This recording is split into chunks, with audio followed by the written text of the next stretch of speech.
পিনাকি ভট্টাচার্য অভিযুক্ত কনভিক্টেড সেনা অফিসারদের বিচারের ব্যাপারে খুব সোচ্চার। ইলিয়াস হোসেনকেও আমরা এ বিষয়ে সোচ্চার দেখেছি। এর সাথে আরও বেশি সোচ্চার, বস্তুনিষ্ঠ, যুক্তিসঙ্গতভাবে সোচ্চার দেখছি আমরা কনক সারোয়ারকে, Hasina, table talk with Hasina, আরও কিছু লোক আছেন যাদের কথা মনে আসছে না।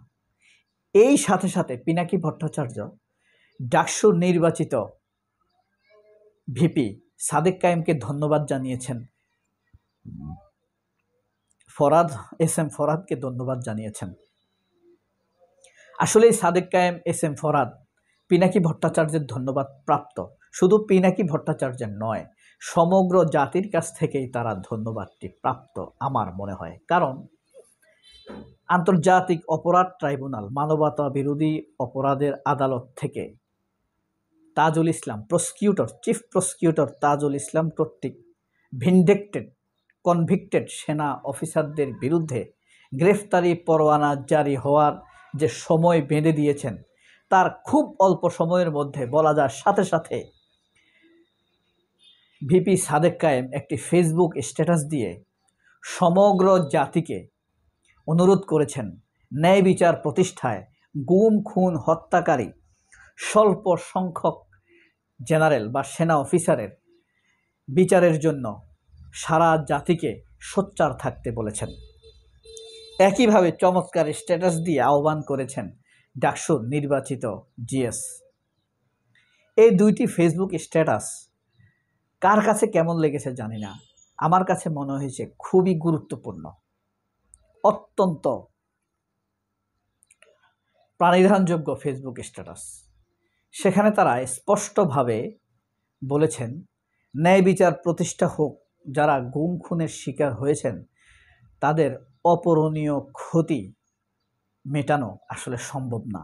একটাই পথ, সেটা হলো ন্যায় বিচার প্রতিষ্ঠার মাধ্যমে ভবিষ্যতের গুম খুন হত্যা ধর্ষণ আয়নাঘরে বন্দি রাখা যেন ঠেকানো যায়, জাতিকে সুন্দর ন্যায় বিচার প্রসূত একটি ভবিষ্যতের দিকে ধাবিত করা।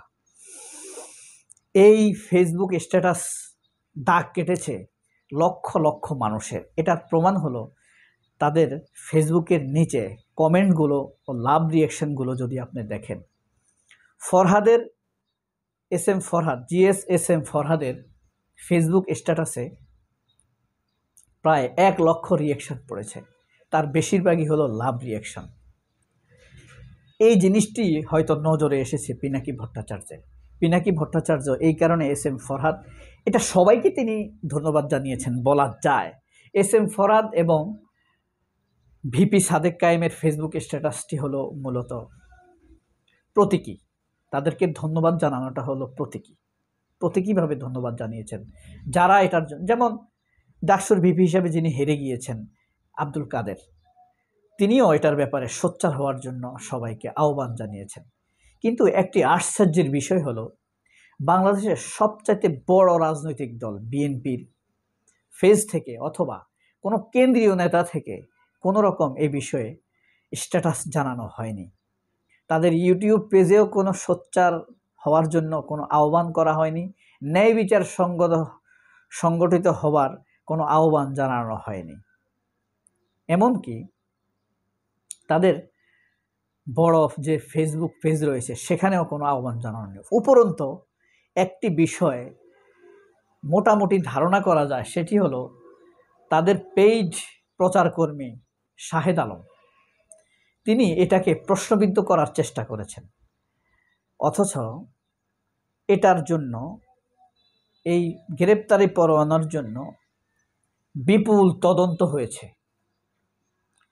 তাজুল ইসলামের নেতৃত্বে নিখুঁত তদন্ত কর্মযজ্ঞ হয়েছে। আপনারা জেনেছেন গুম কমিশনের সদস্যরা যে নিখুঁত বক্তব্য দিয়েছেন, প্রতিটি কথার বিপরীতে যে পরিমাণ যেভাবে তথ্য প্রমাণ উপস্থাপন করেছেন, নির্যাতিত নিপীড়িতদের উপস্থাপন করেছেন, তারা কিভাবে কার দ্বারা কোন অফিসার দ্বারা নির্যাতিত হয়েছেন, তখন কোন অফিসারের হাতে কমান্ড ছিল, কে কতগুলো হত্যা করেছে তা উপস্থাপন করেছেন। এমনকি যে জিয়াউল আহসান ডিজিএফআই এর সাবেক ডিজি, সে যে হত্যাকাণ্ডগুলো সংঘটিত করেছে তার নাম ধাম সহ সহযোগী কিছু কিছু অফিসার সহ প্রমাণ উপস্থাপন করেছেন। এত কিছু জেনেও শাহেদ আলম তার ফেসবুক স্ট্যাটাসে বলার চেষ্টা করেছে এই তদন্ত প্রশ্নবিদ্ধ। বিচার প্রক্রিয়া নিয়ে তিনি কিছু উসখুস প্রকাশ করেছেন। আমি ধারণা করি জেনে বুঝে শুনেই তিনি এই অবস্থান নিয়েছেন। মানবতা বিরোধী অপরাধ ট্রাইব্যুনালের তদন্তকে প্রশ্নবিদ্ধ করার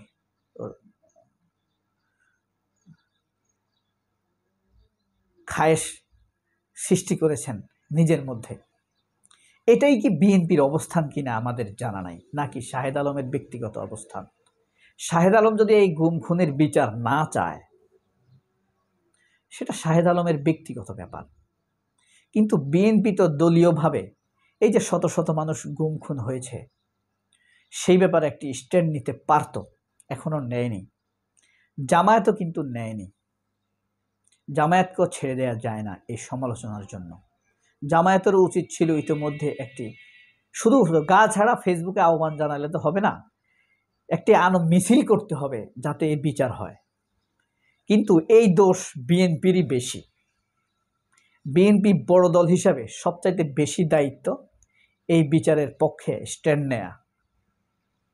বিএনপি তা করেনি, অর্থাৎ ন্যায় বিচারের ক্ষেত্রে বিএনপি অবস্থান নেয়নি।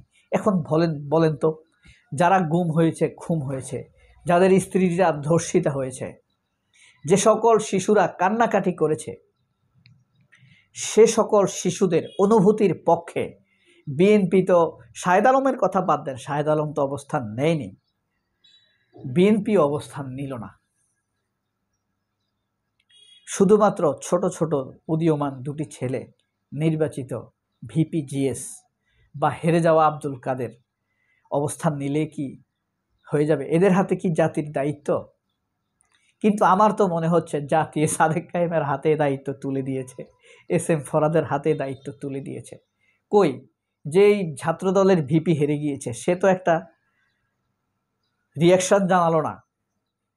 ছাত্রদলের সভাপতি রাকিব, নাসির, গণেশ, ঢাকা বিশ্ববিদ্যালয়ের সভাপতি, তারা তো এই রায়ের পক্ষে একটি অবস্থান জানালো না।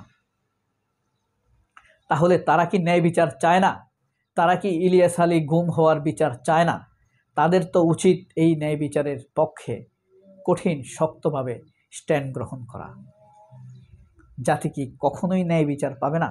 এই ন্যায় বিচার যদি না হয় তাহলে কিন্তু জাতির মনোবল ভেঙে যাবে যে আমরা মরলে বিচার হয় না, আর্মিরা অপরাধ করলেও বিচারের মুখোমুখি হয় না। এই অনুভূতি জাতির কাছে যদি দাঁড়িয়ে যায়, আর্মিও ভালো থাকবে না, জাতিও ভালো থাকবে না। তবে যা হবার কিন্তু হয়ে গেছে। এই কনভিক্টেড অফিসাররা একমাত্র পালানোর পথ ভারত, পৃথিবীর আর কোথাও যেতে পারবে না, কারণ তারা জাতিসংঘে দ্বারা অপরাধী, কনভিক্টেড, জাতিসংঘের রিপোর্টে তাদের নাম রয়েছে। সবাই অনেক ভালো থাকবেন। আমরাও ধন্যবাদ জানাই এস এম ফরহাদ এবং সাদেক কায়েমকে এবং যারা এই ন্যায় বিচারের পক্ষে অবস্থান নিয়েছেন। আল্লাহ হাফেজ, আসসালামু আলাইকুম।